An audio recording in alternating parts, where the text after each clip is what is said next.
오직 예수님, 예수 그리스도의 은혜와 평강이 있길 원합니다. 오늘은 은혜가 임하는 사람이란 제목으로 말씀을 전가하겠습니다. 은혜가 임하는 사람은요,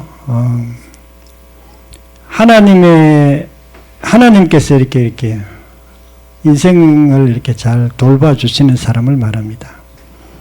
어떤 사람들은 하나님께서 계속해서 이렇게 은혜를 베풀어 줘가지고, 인생의 어떤 바람이, 이렇게 순풍처럼, 돛단 그 순풍처럼 이렇게 잘 가는 사람이 있고요.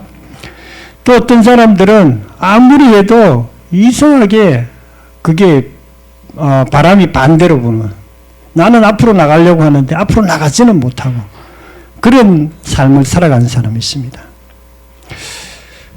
우리가 하나님의 은혜가 임하는 사람은요, 무조건 세상적으로 잘 되는 사람을 얘기하는 건 아니에요. 하나님께서 원하는 삶을 살아가는 사람을 말합니다. 하나님께서 우리를 인도하려고 하는 그 삶의 어떤 방향이 있어요. 그 방향대로 잘 가는 사람. 이게 하나님의 은혜가 있는 사람인데요. 오늘 그런 사람은 어떤 사람인지 말씀을 통해서 살펴보고자 합니다. 첫 번째로 죽은 자 가운데 살아나신 후에 믿었다, 이렇게 말씀하고 있습니다. 요한복음 2장 20에 한 목소리 읽겠습니다. 죽은 자 가운데서 살아나신 후에야 제자들이 이 말씀하신 것을 기억하고 성경과 예수께서 하신 말씀을 믿었더라. 아멘. 죽은 자 가운데서 살아나신 후에야 제자들이 믿었다고 그랬어요. 뭘 믿었냐면 예수님을 믿은 거예요. 예수님을. 그전에는 그럼 예수님을 안 믿었는가? 그전에도 예수님을 믿었습니다. 믿기는 믿었는데 분명한 믿음은 아니에요. 약간 어설픈 믿음이에요. 예수님을 믿었기 때문에 예수님의 제자가 되었고요. 예수님의 제자가 되었기 때문에 3년 동안 따라다니면서 예수님 설교도 듣고 예수님의 기적도 체험하고, 그리고 예수님 믿긴 믿었어요. 그런데 그런 믿음은 예수님이 십자가에 못 박힐 때는 모른다고 3번이나 부인한 베드로처럼 뭔가 약간 믿음이 이상해요. 우리도 신앙생활 하다 보면 어떨 때는 막 예수님 믿는다고 막 큰 소리 치다가 삶의 어려움이, 큰 어려움이 오면 이상의 믿음이 막 없어지는 그런 경우가 있습니다. 어떨 때는 막 교회도 잘 못 나오고 그런 경우도 있습니다. 왜 그러냐? 믿음이 분명하지 않았기 때문에. 제자들도 마찬가지예요. 믿음이 분명한 때가 있었어요. 그 전까지는 예수님을 믿기는 믿었는데 약간 잘 못 믿었는데 예수님께서 십자가에서 죽으셨어요. 그리고 죽으실 때 피를 흘리시고 영원히 떠나가시면서 하신 말씀이 다 이루었다 하고 돌아가셨어요. 그리고 3일 만에 예수님이 부활했어요. 예수님의 죽음을 볼 때까지는 예수님의 제자들의 믿음은 정말 예수님이 안 죽었으면 좋았을걸. 이제 죽어가 우리는 어떻게 하지? 그리고 예수님이 제자들을 막 감옥에 가두려고 하고 위협했을 때 막 도망튀었어요. 전부 다. 골방으로 다 도망튀었습니다. 그런데 3일 만에 금요일날 죽었는데 주일날 새벽에 예수님이 무덤에서 살아나셨어요. 예수님께서 무덤에서 살아난 것을 예수님의 제자 마리아, 베드로, 그리고 12명의 제자들, 바울, 이런 사람들이 다 봤어요. 한 명이 본 게 아니에요. 여러 명이 봤습니다. 그리고 기독교가 시작된 것입니다. 그런데 예수님의 그 부활이 왜 기독교의 시작이었는가? 십자가까지는 예수님이 죽은 거는 그냥 어떻게 할 수가 없어요. 예수님이 죽었다는 것은 예수님이 인간이라는 거예요. 예수님 우리 죄를 위해서 죽으셨어요. 그러나 우리 죄를 위해 죽으셨지만 그분이 여전히 인간으로서 죽은 거예요. 예수님이 부활하셨다는 것은 예수님이 하나님이시라는 증거였습니다. 왜냐하면 인간은 살아날 수가 없어요. 마호메트, 소크라테스, 공자, 누구든지 유명한 사람이고 뭐 유명한 선생이지만 훌륭한 사람이지만 그들은 다 죽었어요. 죽고 살아날 수가 없어요. 인간은. 왜냐하면 인간은 죽으면 어떻게 되느냐? 육체가 영혼이 분리가 돼요. 그 영혼이 우리 인간하고 똑같이 생겼습니다. 저는 영혼을 봤어요. 영화에 보면 영혼이 이렇게 사람 몸에서 교통사고 나면 떠나서 하늘로 올라갑니다. 그리고 뭐 어떤 지옥 가기도 하고 이러는데, 어쨌든 영혼은 떠나면 다시 돌아올 수가 없어요. 뭐 가끔씩 돌아온 사람이 있어요. 간증 가운데. 그러나 살아난 그 조금 다른 문제고요. 하나님께서 부활을 보여주신 것은요, 인간은 살아날 수 없는데 내가 하나님이기 때문에 살아나게 하신, 하나님이 살리셨어요. 그리고 그 다음에 제자들의 신앙도 달라진 거예요. 예수님이 진짜로 하나님이시네, 예수님이 죽었다가 살아나셨네 하고 그들의 믿음이 바뀐 것입니다. 이제부터는 그 믿음이 하나님을 믿는 믿음으로 바뀐 거예요. 전에는 예수님 믿는다고 그랬는데 그냥 머리로만 믿었지 제대로 안 믿어진 거예요. 근데 부활을 보고는 그 믿음이 선명해진 거예요. 아, 예수님이 정말 하나님이시구나. 그리고 모든 두려움이 떠나갔어요. 마음의 내적 모든 문제들이 다 사라진 것입니다. 저는 예수님을 처음 만나고 예수님을 경험하고 난 뒤에 마음에 불안한 마음이 사라졌어요. 다른 분들 다 마찬가지예요. 마음에 평강이 오기 시작합니다. 우리가 예수님을 믿으면 삶의 모든 기준이 달라지는 것입니다.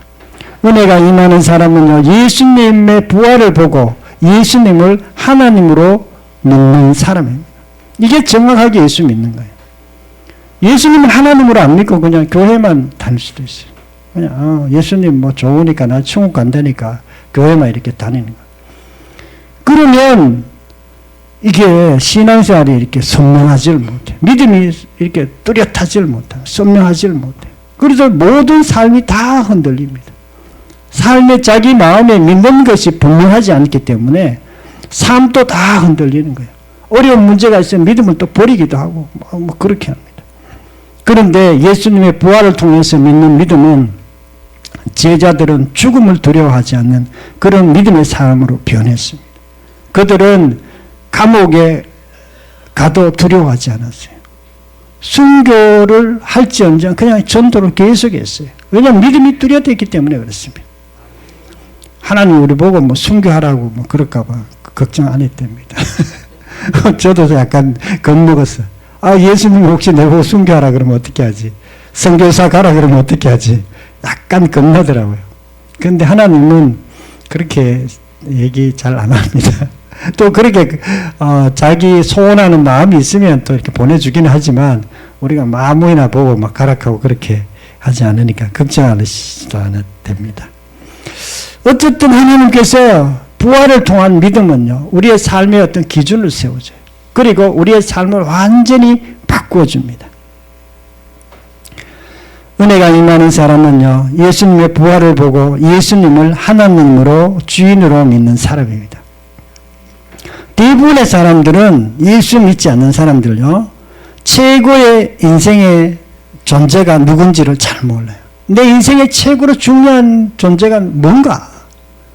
대부분은 모르기 때문에 우상을 섬깁니다. 아니면 귀신을 섬겨요. 나는 귀신 안 섬기고 우상도 안 섬기는데, 아니면 자기를 섬겨요. 자기가 자기 삶의 기준이에요. 모든 말할 때 자기가 맞다고 생각하면 맞고 틀렸다고 하면 틀리고 그래요. 자기가 기준이에요. 그것이 바로 마귀를 섬기는 거예요. 자기를 섬기는 것이 마귀를 섬기는 겁니다. 그런데 그런 사람에게는 하나님의 은혜가 임하는 것이 아니라 하나님의 진노가 임하게 돼 있어요. 인생에 잘 안 되는 이유는요, 자기를 섬기기 때문에. 자기가 자기 인생의 주인이기 때문에 그렇습니다. 나는 내 인생의 주인 아닌 것 같은데, 이래도 저도 열심히 예수 믿었는데도 항상 저는 저 중심으로 항상 이렇게 했던 그런 기억들이 있습니다. 우리가 이 땅에서 예수님을 잘 믿을 때 하나님의 은혜가 우리에게 임합니다. 예수님을 잘 믿는다는 건 뭔가? 예수님을 부활을 통해서 예수님을 주인으로 믿는 것이 예수님을 잘 믿는 거예요. 예수님을 주인으로 이렇게 믿게 될 때에 우리 속에 예수님께서 주인으로 자정하게 되는 거예요. 그러니까 뭐든지 할 때마다 예수님께 물어보고 해요. 하나님 저도 이렇게 하나님 신학교 갈까요? 말까요? 물어봐요. 결혼할 때도 예수님 이 사람하고 결혼해도 되겠습니까? 아니면 이 사람하고 결혼하고 물어보고요. 가르쳐 주든지 안 가르쳐 주든지 늘 물어봐요. 그리고 어디 갈 때마다 이렇게 늘 이렇게 하나님께 질문하는 그런 삶을 살고 있습니다. 어제는 우리 집사람하고 서울 갔다 왔어요. 서울 갔는데 집사람하고 이제 차를 타고 가는 집사람이 운전하고 저는 옆에 타고 가는데 집사람 운전을 너무 급하게 막 하더라고. 그래가지고 내가 막 잔소리를 막 했어요. 너무 운전 너무 급하게 한다고 막 잔소리가 막 나오더라고. 그러다 이제 잔소리 하다가 딱 멈췄어요. 멈춘 이유가 있어요. 멈춘 이유는 내가 지금 뭘 하고 있는가? 왜 집사람 잘하고 있는 것도 많은데 잘못하고 있는 가지고 왜 이렇게 자꾸 잔소리를 하는가? 불평불만을 하고 있는 거예요. 오늘 간증에 봤던 이 자매, 2% 부족한 이 자매님. 자꾸 불평불만을 하는 거. 왜 그런가? 주변 사람들이 부족하기 때문에 아니에요. 오히려 자기가 부족하기 때문에 남이 그렇게 보이는 거예요. 자기가 부족하기 때문에. 불평불만한 사람들 대부분 보면은 자기가 그런 거예요. 자기가 자기 마음에 안 드는 거예요. 자기가 마음에 안 드니까 남도 자꾸 안 좋게 보이는 불평불만 짜증이 계속 나는 거예요. 그래서 하나님께 주님 제가 뭔가 잘못된 길로 가는 것 같습니다. 그리고 딱 회개기도 하고 그걸 멈췄어요. 불평불만하는 거 멈추고 하나님 부자씨가 건강하게 감사합니다. 운전 못하는 사람도 많은데 운전하게 하심을 감사합니다. 또 몇 가지 감사기도 하고 불평불만을 싹 멈췄습니다. 멈추고 이제 서울 이렇게 잘 즐겁게 둘이 갔다 왔습니다. 갔다 왔는데 거기 가서 항보수 장로님을 이제 항보수 장로님의 아들이 결혼하는 거예요. 항보관 장로님 목사님의 동생이에요. 막내 동생입니다.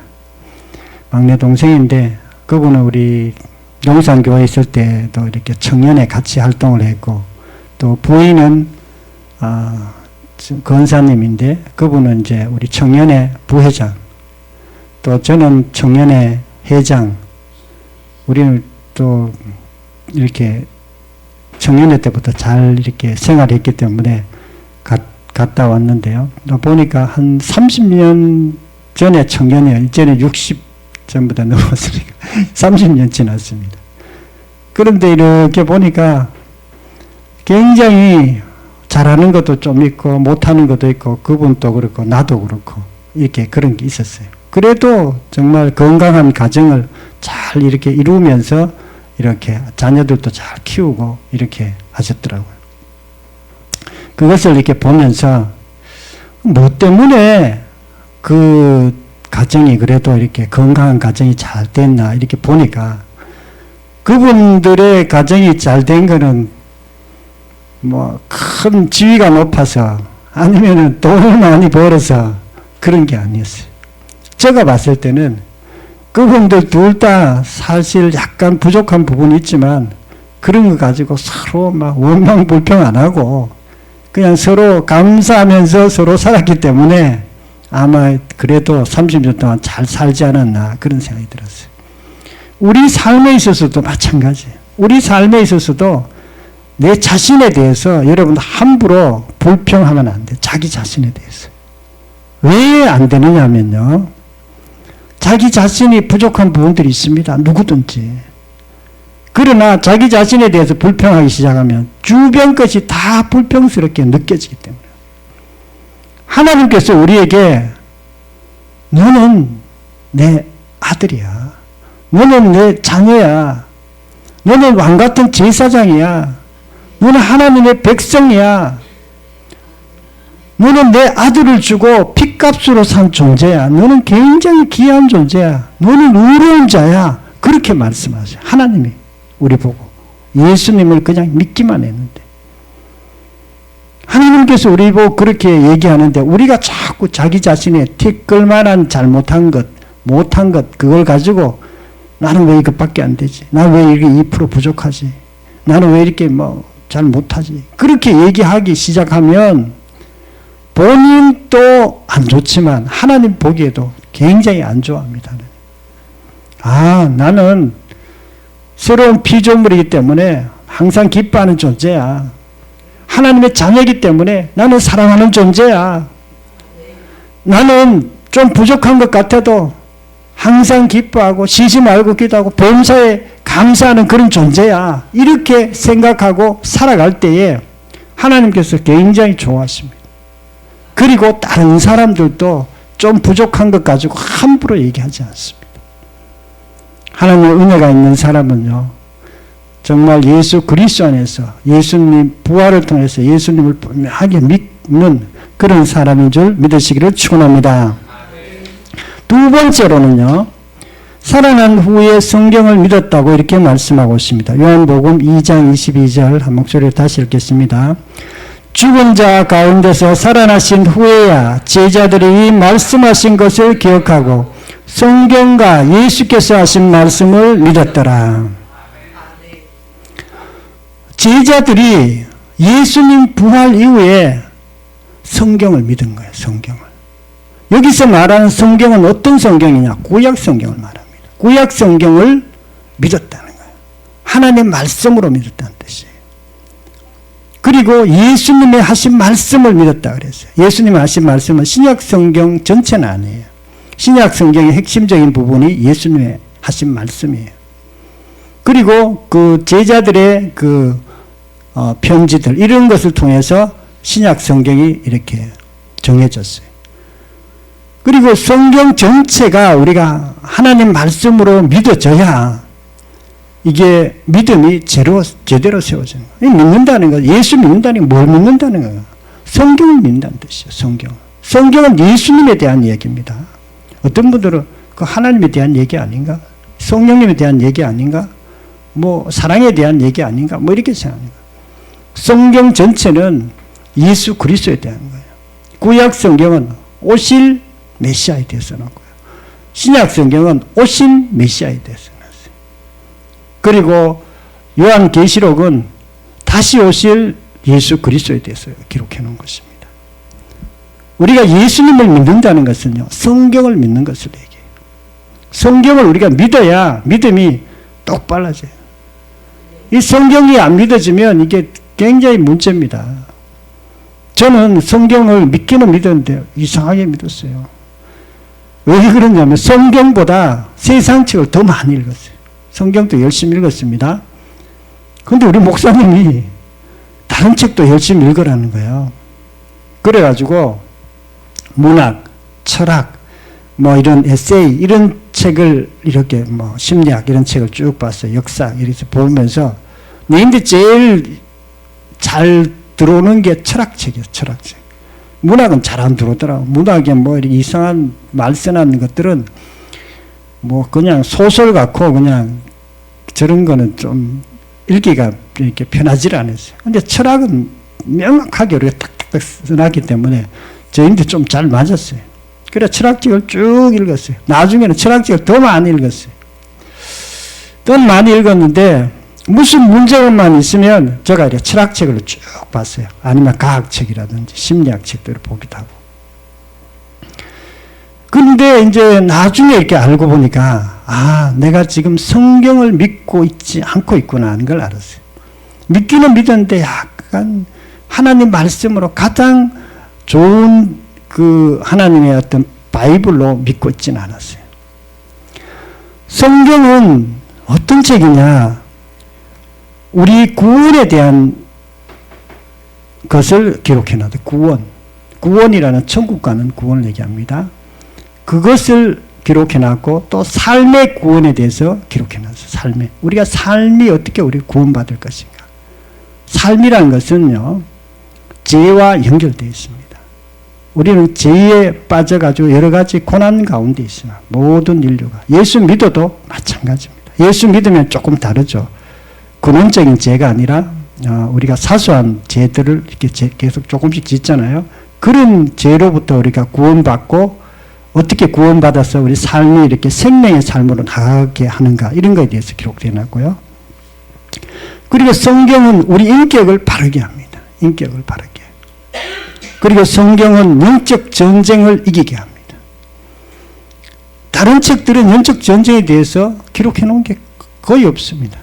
뭐 귀신에 대해서 조금 기록해 놓은 거 있긴 있지만 그거는 뭐 틀려요. 틀리고 귀신에 대해서 써놓은 것이 오히려 완전히 엉터리로 써놨어요. 그래서 성경은 정확하게 써놨어요. 우리가 귀신을 어떻게 이길 수 있는가.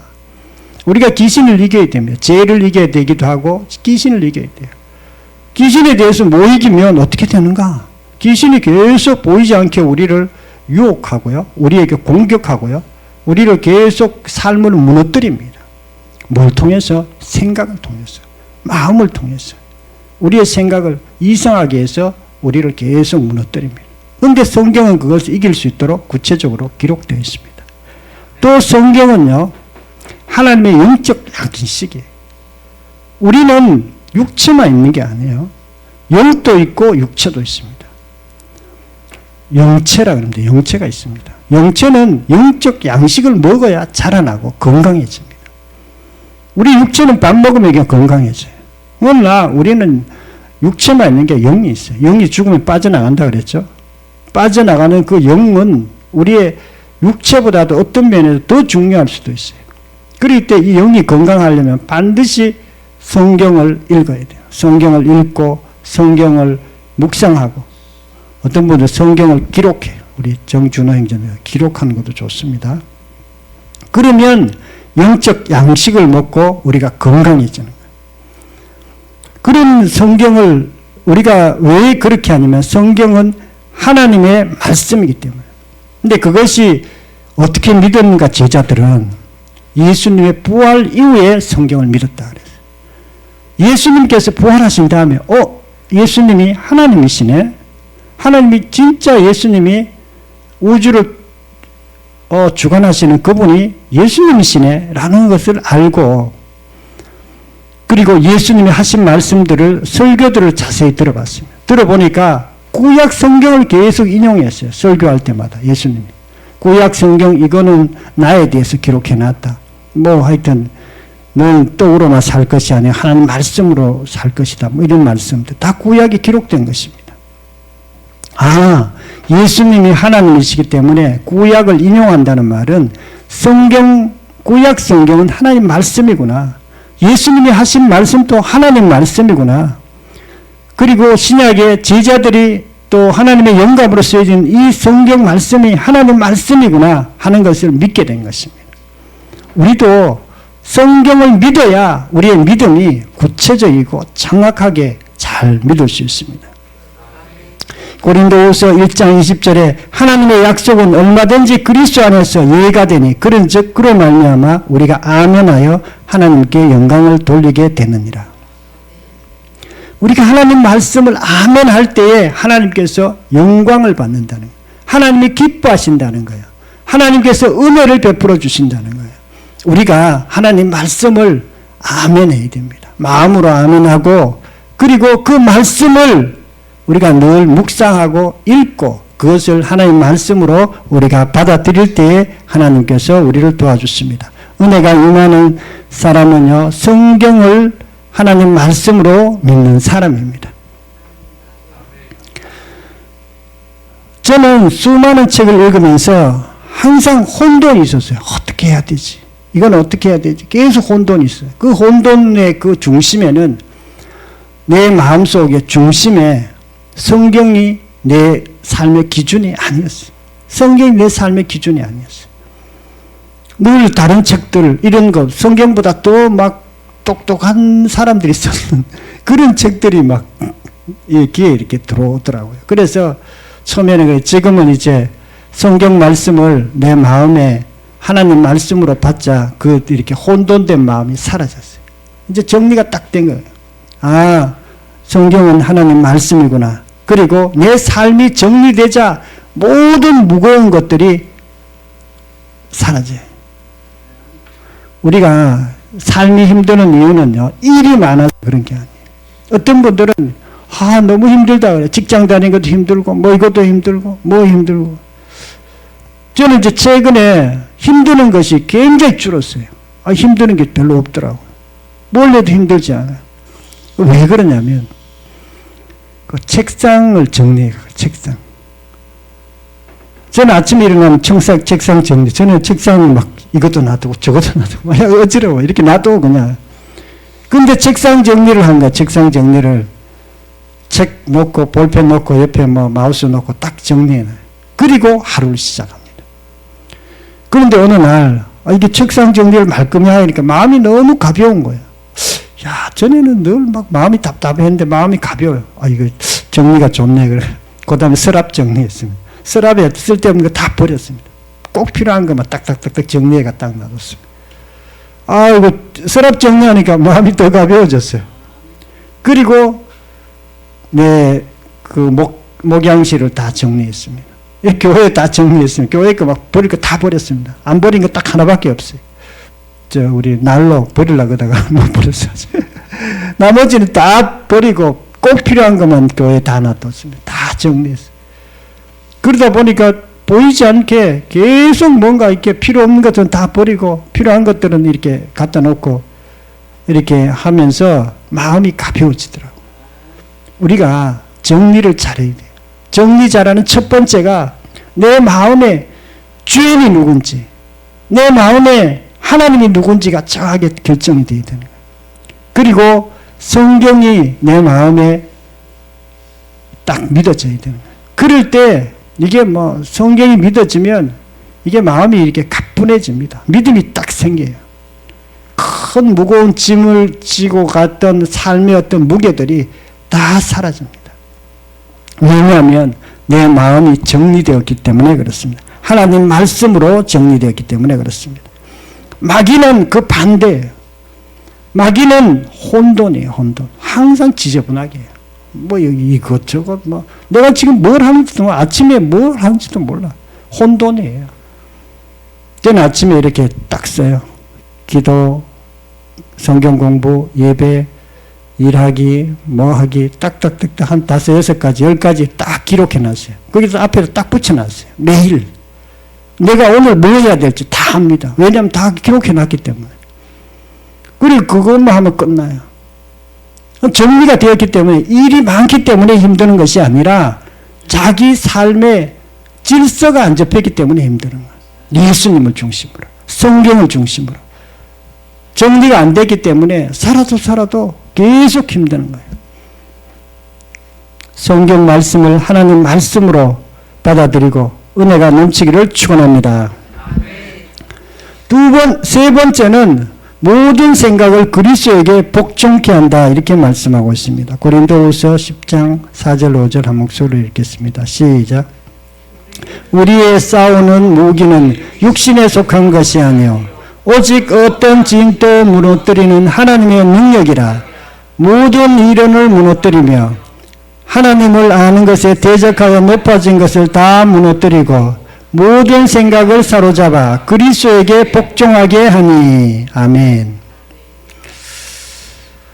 우리 싸우는 무기는 육신에 속한 것이 아니라 그랬어요. 우리 옛날에는 칼 가지고 싸웠어요. 칼. 요즘은 총 가지고 싸우죠. 그러나 우리의 무기, 그리스도의 무기는 뭘까요? 하나님 말씀이에요. 말씀. 말씀이 우리의 무기입니다. 말씀을 간추려 놓은 게 뭘까요? 복음이에요. 복음. 예수님에 대한 복음이 성경 전체를 간추려 놓은 거예요.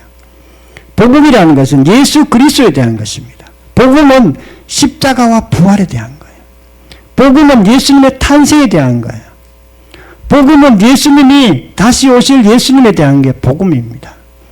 이 복음의 핵심은 십자가와 부활이에요. 전에는 십자가라고 이렇게 얘기했어요. 근데 우리 교회는 십자가와 부활이라고 이렇게 얘기합니다. 이게 예수님이 죽으시고 부활하신 것이 성경 전체의 핵심이에요.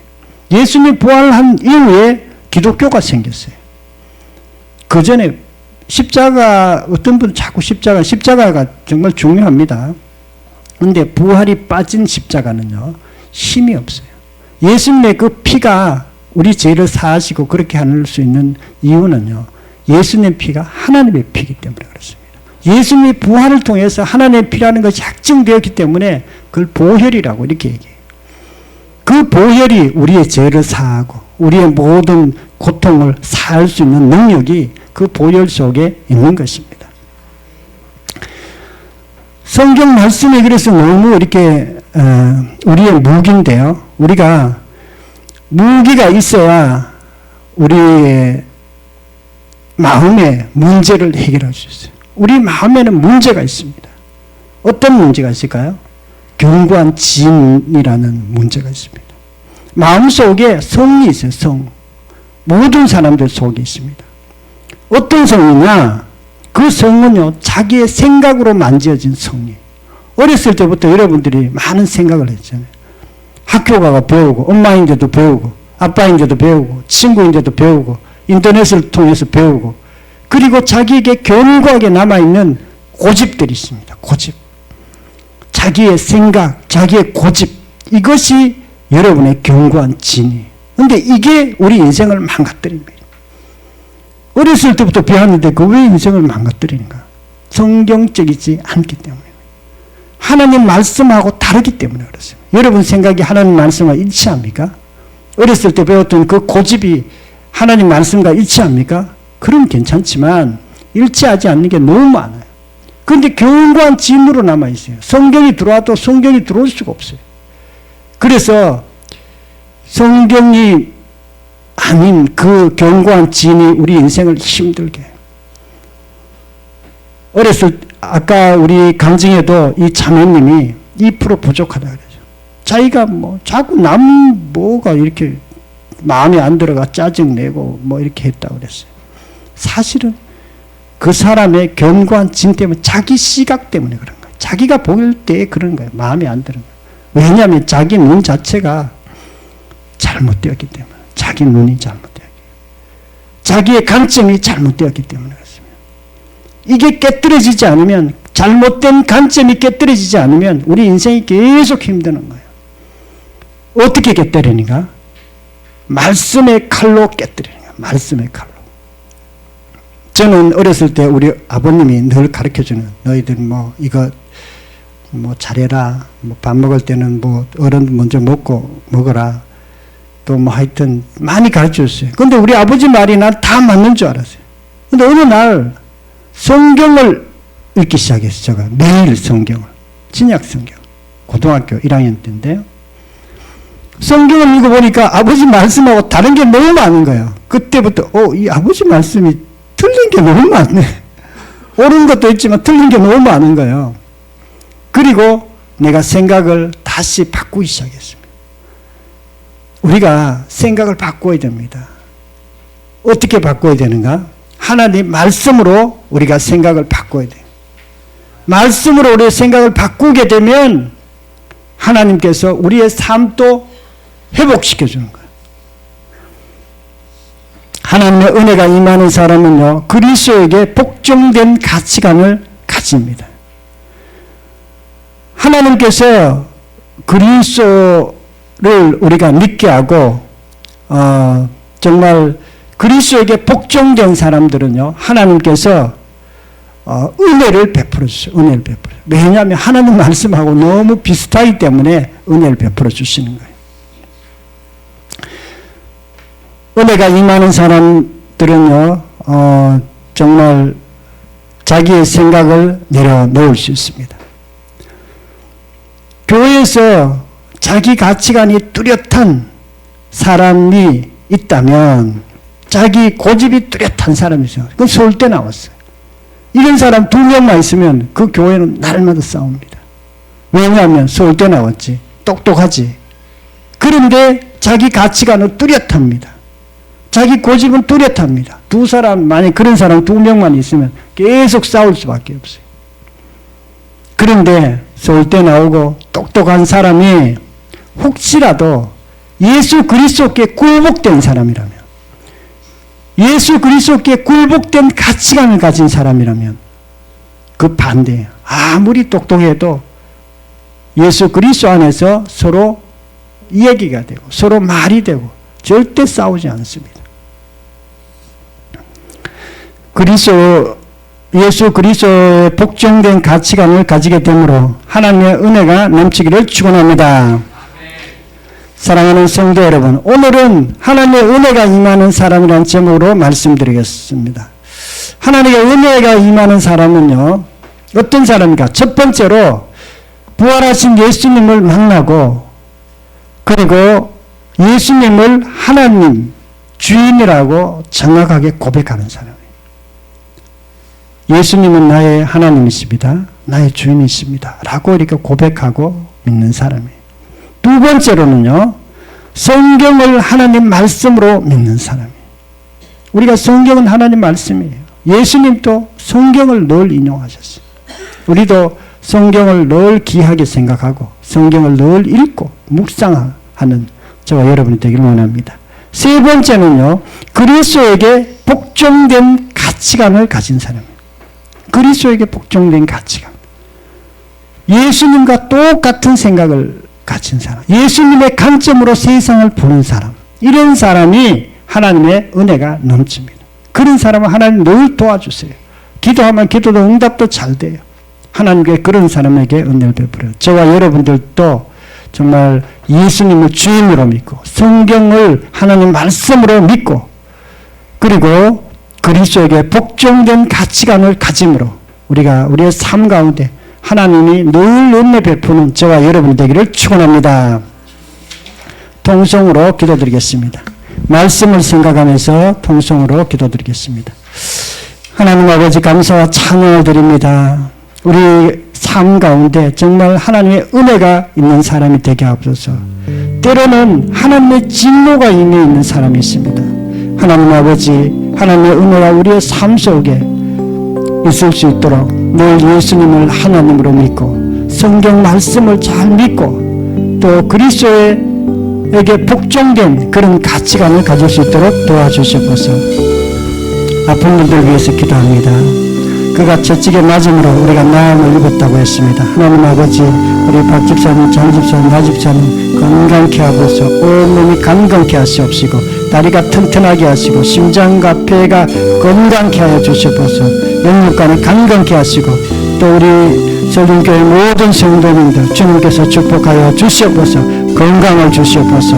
하나님 영적으로도 건강하지만 육체적으로도 강건하게 하옵소서. 마음이 건강할 수 있도록 도와주시옵소서. 아픈 부위 나사렛 예수 이름으로 깨끗이 치유함을 받을지어다. 연약한 몸, 필요한 몸 지금 사라질지어다.